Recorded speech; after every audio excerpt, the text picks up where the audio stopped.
pretty fiery, pretty competitive, but I would say like pretty smooth. I just try to take it in stride, I would say. Just let it come to me for the most part. She's just always been competitive. I mean, playing Candyland, she was gonna win. Number 10, Angel Reese. My sister plays with a lot of heart. Not a lot of players got that dog in them, really. But she gets that dog from playing against me and playing against guys her whole life. It's a level of intensity that you have to play at with her. She has a mentality on the court that she's stronger than you, she's better than you, she's more competitive. Probably when I was like 4th, 5th grade. I used to play on a older team, so I was kind of the little one on the older team, and then I feel like I was pretty good. And then like 7th, 8th grade, I kind of got some offers, and I used to always play with my brother, and just seeing how competitive it was just a lot of fun. I mean, I tried different sports. I played volleyball, run track and stuff, but it wasn't really for me. So basketball is just something I fell in love with. Caitlin Clark and Angel Reese have been competitors for a long time. The two would have some legendary matchups, and Angel Reese typically came out victorious, as Caitlin's teams have always looked very undersized and lacking in depth and defense. And Angel played on some of the best teams around. These constant meetings between the two set up a scenario where they were constantly fighting for dominance, constantly fighting for power, and constantly fighting for attention.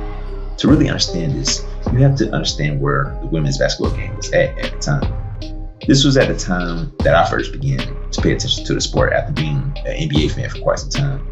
It was during the height of the pandemic, and the women's game was under the spotlight, but more so for the wrong reasons. You had the whole bubble situation where players would go viral for the conditions they had to play under, and also they were being heavily criticized because the demands they were making for the sport sounded like they wanted what the men had to most male NBA fans.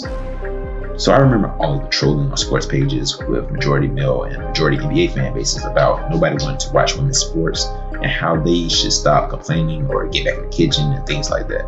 Being in the male sports space myself, this caught my attention and sparked curiosity in me because I wanted to know, why wasn't the women's side of things more successful? How has it been so stagnant after all of these years? So that is the proper framing that you have to be privy to when discussing this dynamic between Clark and Reese, because at the end of the day, women's basketball was fighting for attention, which means in their minds, the little attention they did receive was precious and it should have been in the right hands. But who was the right hands? So if we advance the timeline a bit, now you have Caitlin Clark over at Iowa and Angel Reese over at Maryland, both in the Big Ten, as these two were conference adversaries. The dynamics of this was pretty apparent as both of these players stuck with their hometown teams after being heavily recruited by some of the bigger programs in the nation. For example, Caitlin Clark was quite the fan of UConn growing up, being a fan of Maya Moore, but since they were going in the direction of Paige Beckers, they never even picked up the phone to make that call. But another big-time program in Notre Dame did pursue her, and she was extremely close to going there, but alas, she thought it would be more special going to Iowa. For Angel Reese, she had been recruited by the likes of Don Staley and Kim Mulkey at their respective institutions, and while she was very enticed by the prospects, she wanted to stay home, at least at the time, because she would end up leaving to join Kim Mulkey, but I'm getting a little ahead of myself.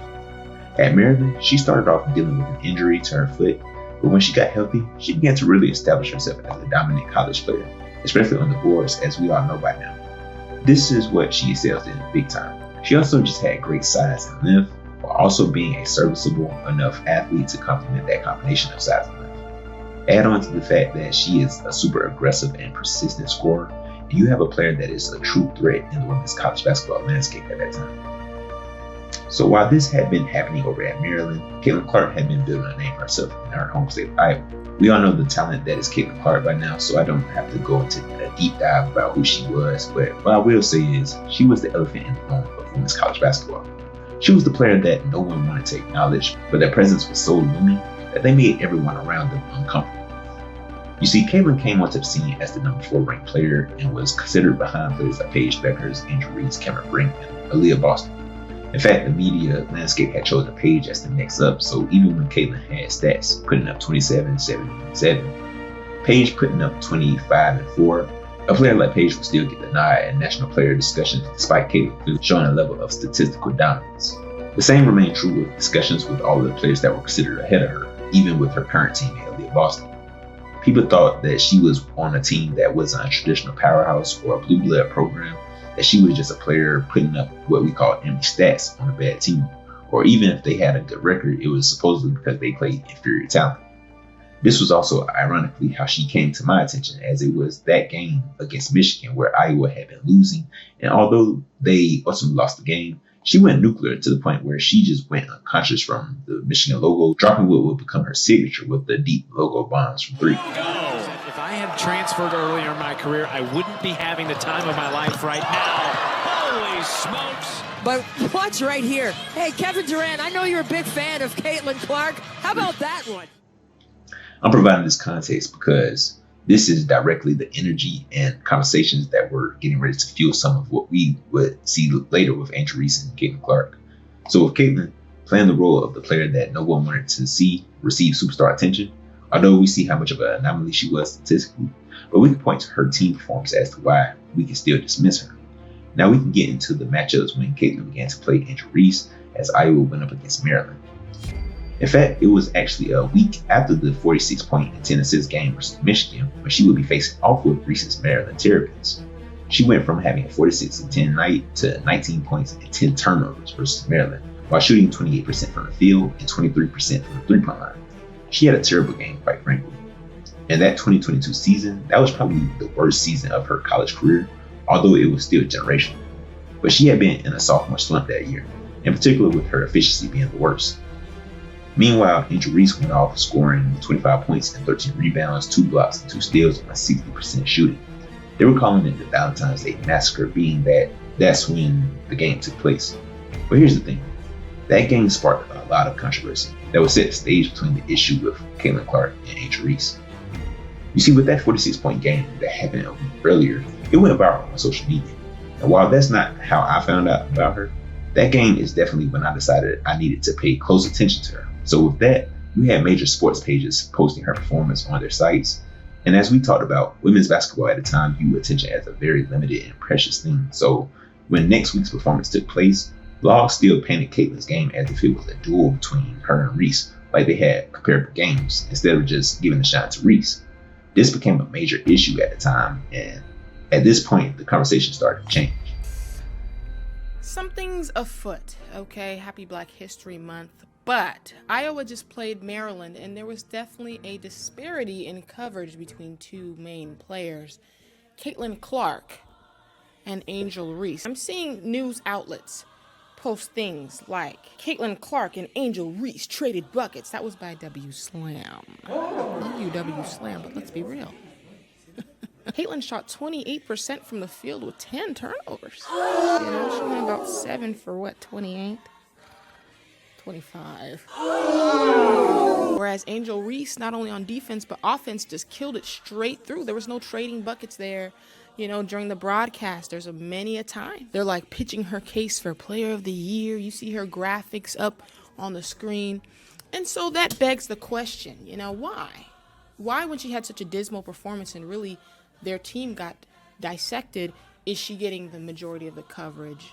And the players that are really doing well and winning are simply not getting the same coverage. Literally, in the same game where Angel Reese is dominating, she's not getting any of these graphics on the screen. She's not getting the same coverage. Why is that? We see that in terms of Aaliyah Boston as well. And all these media outlets contribute to that. Then people respond and say, well, it's because they have more fans. We want to know about them. Why do you think they have more fans when all the media outlets are pushing a certain, not only narrative, but just a certain type of player now in front of people's faces? Of course they're going to garner more fans, more attention, more engagement, which results in more brand deals, which results in more money, which then results in more followers, more engagement, and they just grow from there, even if they're not the top of their game, the best player. You see what I'm saying? We've seen this happen with Paige as well. Okay. The average low IQ viewer would look at this and say, oh my gosh, I'm feeling attacked. This is my favorite player. Let me comment down below and defend. The average high IQ viewer would watch this and say, let me look into this. Is this true? Let me see if there's any disparity between coverage. Let me look at the news outlets. Let me see what they've been posting. Then that same high IQ viewer may do some introspection. How does this coverage affect me and my view of the game? How come a lot of my favorite players, How come some of the other players that I don't root for and I'm not tweeting for because I'm not as big of a fan of because of the media coverage? You know what I mean? It's all a ripple effect. How am I affected by that? The average high IQ viewer would do that. You know, the low IQ viewers are probably mad at me right now. Couldn't care less.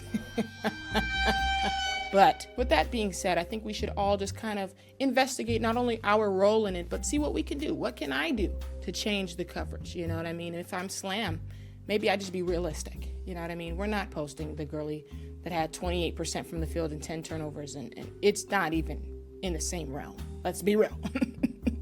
You know? Maybe we be like Highlight Her, who just posted about Angel Reese and moved on. You know what I mean? Maybe we make it a note and a point to stop pushing certain players and just push the best players. Look at the stats and post that. Maybe as a viewer, maybe we acknowledge the biases that may exist within ESPN or within a Slam or within other organizations, and maybe we do for ourselves. Maybe we look up the stats for ourselves and say, okay, this player actually did well despite me seeing this player on my screen all the time. Maybe I don't just become a fan of the person they're just pushing all the time. Maybe I just look for myself and read for myself. It just takes eyeballs, really. So fast forward past that season where Iowa would go on to win the first of their 3 straight Big Ten titles before both of their teams fell short in the NCAA tournament. You had the two of them ready to make some pretty substantial changes so they could both bring upon more success to their respective college careers. Caitlin losing in the round of 32 to Creighton was not on the agenda after having regular season success, but Caitlin knew she had sort of regressed, and she made sure she went to work on her game so that wouldn't happen again. With Reese, she felt like she had been limited playing for Maryland, and she went to seek out better opportunities on and off the court, playing for Kim Mulkey, who went to coach LSU from Baylor, someone who had recruited Reese while she was at Baylor. It was hard. I mean, it was really, really hard leaving my mom. And my brother goes to Maryland, so that family atmosphere was really hard for me. But I had to make a decision best for my career, and I think I wanted a fresh start. Being able to play my game, being a big guard at the next level, I know I'm going to be able to play that stretch 4 position. So being able to play with another 5 and then a really great coach like Kim Mulkey and the program that she has. And then, of course, being able to market myself. I mean, being who I am, as you guys have seen, I've been able to be who I am and embrace who I am. So I think this was the best decision I've ever made in my life. And it has changed my life so much in a great way. So it was hard, but I think it's paid off. As a lot of swag. I'll say that. You got a lot of dynamic personalities, and y'all become kind of a media sensation. But what's it been like for you to see all the love you're getting and all the hate you're getting too across the country? It get crazy. Only the strong survive because it get crazy. It get crazy because it get crazy. But I mean, you got to take the good with the bad. I mean, I've gotten a lot of great feedback, of course, but of course, I'm going to get negative as well. And I mean, I don't read I read some stuff. I didn't even know if I was going to go viral off of the tweet I had posted and then the shoe blog. I didn't think I was going to go viral for that stuff, but you just got to kind of take the good with the bad. Sometimes I mentally just have to take a break from social media because it can get overwhelming. It can distract you from a lot of things. So just mentally, it's good and bad. It's positive. I mean, we're all human. Nobody wants to hear negative things about them, but I know it just comes with it. With this as our scenarios, Caitlin had really taken her game to the next level and started her National Player of the Year campaign. Because with her efficiency rising to super elite levels while carrying one of the best offenses in the world, she was undeniable. And by this point, the media had begun to give her props. I don't know if all of you noticed, but it was a fairly jarring statistic to see.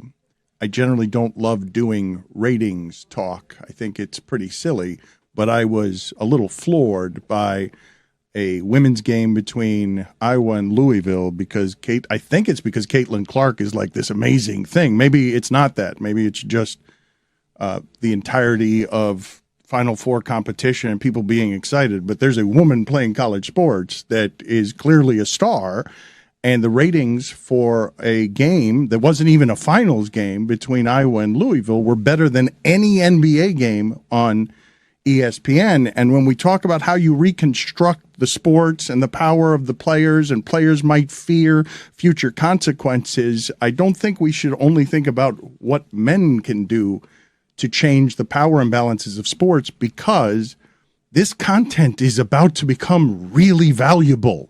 Because after many years of trying to advance women's sports, college basketball, a game that wasn't a championship game, has done better than any NBA game on ESPN this year. That is not a small value. Angel Reese wasn't that far behind in the National Player of the Year campaign, as LSU had become a force with her arrival next to the upperclassmen they had and a freshman, Flau'jae Johnson.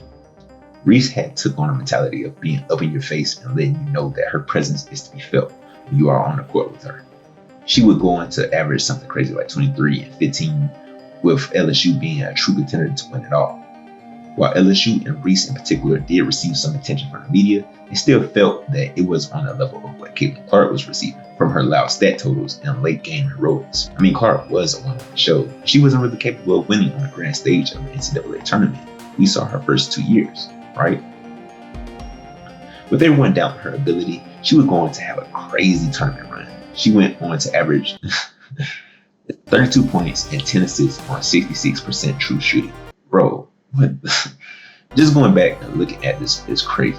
For reference, peak Stephen Curry in 2016 averaged around 32 points on like 67% true shooting for the season. It's safe to say she was for real. Putting up those numbers in a tournament against some of the best teams in the conference, yeah, she was for real. This only added fuel to the media fire, and fans had begun to start tuning into her games in a major way to capture the spectacle that she started to become. It seemed like the deeper she got in the tournament, the better she performed, putting up back-to-back 40-point games against Louisville and South Carolina, and she started to feel herself a bit, being crowned the queen of clapbacks by ESPN. She was on top of the world here after taking down the juggernaut of a team in South Carolina, who had been dominating the women's college basketball world for a good minute now. And right as it was looking like she was about to seal the deal and take home the glory, LSU and longtime adversary Angel Reese would come in and steal the show. Yeah, it's a good thing, Chelsea. Look, it is really tough to win multiple games in a short amount of time, but the Hawkeyes are used to it. That's how they won the Big Ten tournament. Now, coming up tomorrow against LSU, it is a difficult situation, obviously. You're tired, but I can't think of a better reason to get out of bed and work your butt off than winning a national championship. We have one more game to our season. Our team was just thrilled that we get to spend 2 more days together. Iowa poured everything into Friday night's win against South Carolina. And after a short night's rest, they have to reset and do it again against LSU. But Caitlin Clark says that won't be hard. Why not win one more? You know, that's what we're here to do, is win another basketball game. And, I have all the confidence in this group that we can do that. I mean, it's the national championship. That's not hard to wake up for. It's not hard to give your heart and soul for. I love that quick turnaround, though. I would honestly play today. Glad we're not, because my body. And as you can guess, it doesn't get any easier.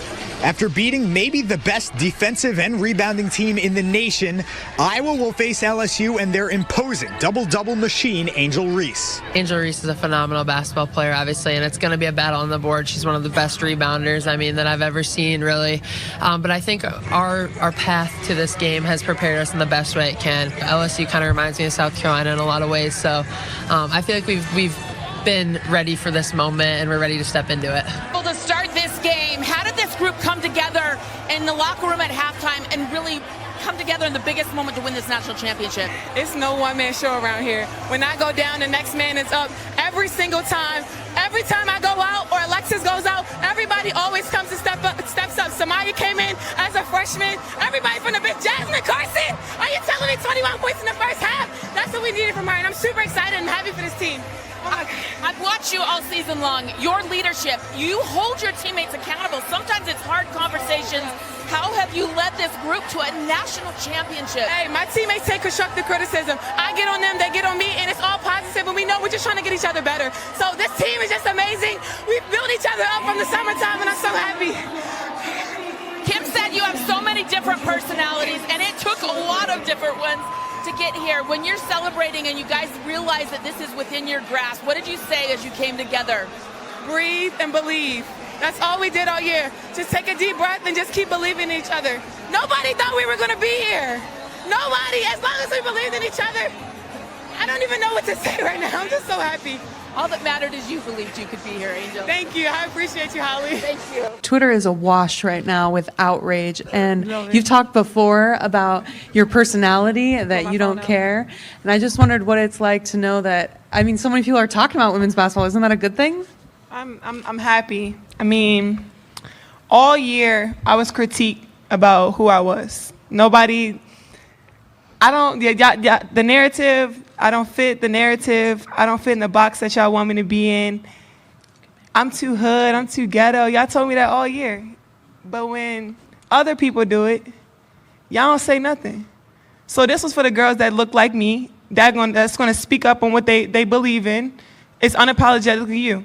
And that's what I did it for tonight. This was for it was bigger than me tonight. It was bigger than me. Twitter is gonna go in a rage every time. And I mean, I'm happy. I feel like I've helped grow women's basketball this year. I'm super happy and excited. So I'm looking forward to celebrating in the next season. We want to go to our...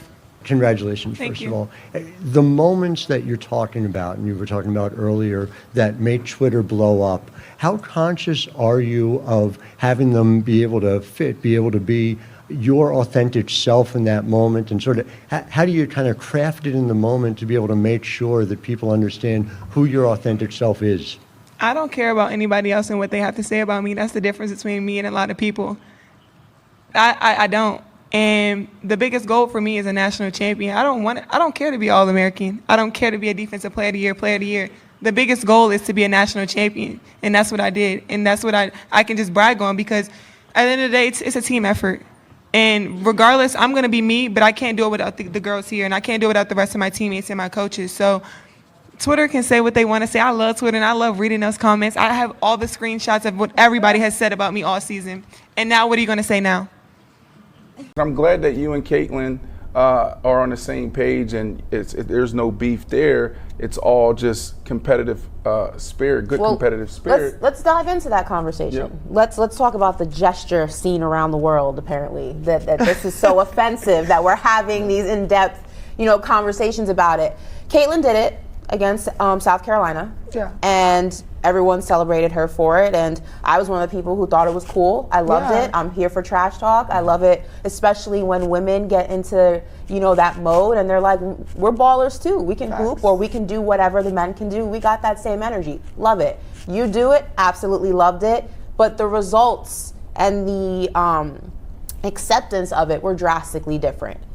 And I know people like to say that, or what is your pushback against the people who say, well, it's different. She did it when she was up, and she did it to the bench, and she did it in the game, and you did it, you sought her out and you did it. What is your pushback against the people who are using that as the justification for how they've responded to you doing the exact same hand gesture differently than how they've seen her do it? It's no excuse. I don't think that there's an excuse for that. I mean, but the thing is, I've had a narrative all year where they told me I was too hood, I was too ghetto. She plays dirty, she plays too hard. But every time anything I do, it goes viral. Every single time, positive or negative. When she did it, everybody was so happy. When I did it, it was an issue just because of what I look like. And people are saying she still had 30. They lost. And then they lost, and we won, and we celebrate how we want to celebrate. And that's just, I'm passionate about my teammates, and those South Carolina girls, they're my girls, and they SEC girls, so nobody's going to disrespect them, and they also disrespected my teammate Alexis before the game. So I don't really take disrespect lightly, and especially when it comes to family and my girls, so I'm going to stand behind it regardless who likes it or not. This moment, of course, changed the trajectory of these two young women's lives forever, and even more so the trajectory of women's basketball. Obviously, this moment fed right into the cultural war narratives that have been plaguing American society the past couple of years, and gave both sides of the fight ammunition to start a civil war that I won't go further into, because this part of this story has been overcovered, over-discussed, and everyone has their input on it. But this moment also ignited a cold war between the two entities involved, Caitlin Clark and Angel Reese. They both have denied feeling any type of animosity towards the other side, but with little instances and comments they've each made, it is clear that the two aren't friends, and they seemed annoyed with each other's presence in the landscape of women's basketball. Fast forwarding, after that loss, Caitlin was sure to be seeking vengeance against LSU and Angel Reese, as LSU would pick up another Caitlin Clark rival in the transfer portal, Haley Van Lith. So I'm sure she had that date circled when she would be able to play them again. When she got that matchup, she went on a warpath. Caitlin Clark once again dancing with the basketball, seeing it go through the net.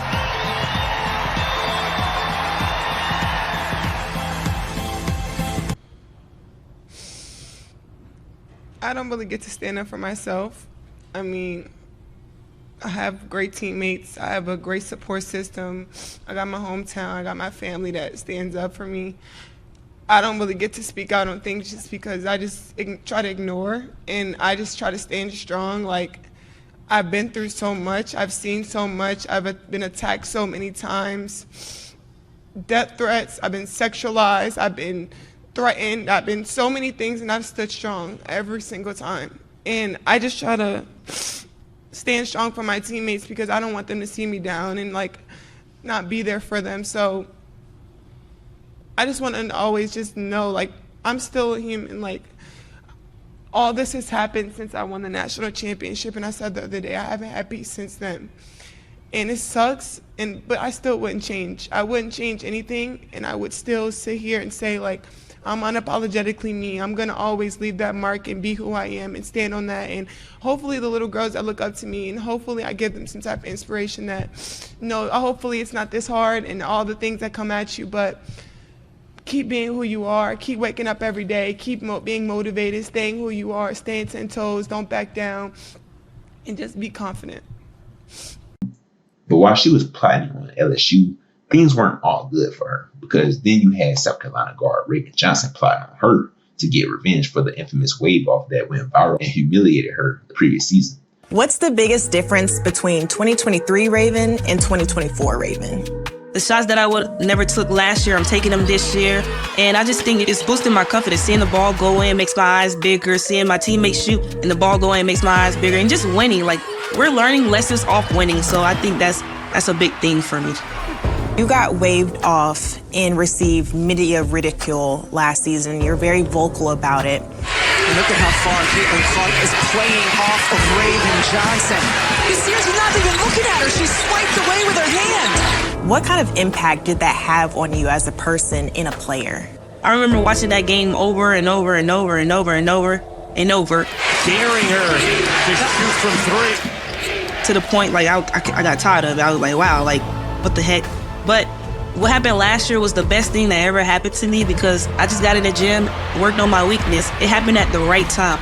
How did you turn that moment into motivation? I think it put a chip on my shoulder to just get in the gym and get better, improve on my game, improve on who I am. I had great support systems around me like D-Don Staley, my teammates. They helped me a lot during that process, and they told me, don't let this, take you out of who you are. Don't let this bring you down. You described this as the revenge tour. Why is that? Because it's an apology to myself from last year. And I just think it's a revenge of what happened last year. So I'm definitely going to use it to fuel to fire. Either way, whether it was Angel Reese or the South Carolina team, there was always someone standing in Caitlin Clark's way that may have been allies with each other. Now with the two in the WNBA, Caitlin has experienced a tremendous amount of success, as well as Angel Reese, but their teams are on two different trajectories, as they are now two different statuses of player, with Caitlin well on her way to superstardom very soon. The WNBA has been wanting to capitalize off of this rivalry to the point where they scheduled Caitlin's Indiana Fever to play Reese's Chicago Sky 5 times in a 44-game season. The problem is Caitlin Clark's team is far superior, so this is going to be a field day when Clark sees this matchup on the schedule. Really, it already was the rookie season as the Fever won that season series 3-1, with Clark having her best game of the season in the Chicago arena on Barbie night. The real challenge for Caitlin Clark and the Fever will be knocking off the South Carolina Gold in A'ja Wilson, who is coming off of another MVP season and led a top 4 team. For Clark to be taken seriously, now is the time for her to insert the Fever into top 2 or 3 discussions, knocking off a team like the Aces in the process.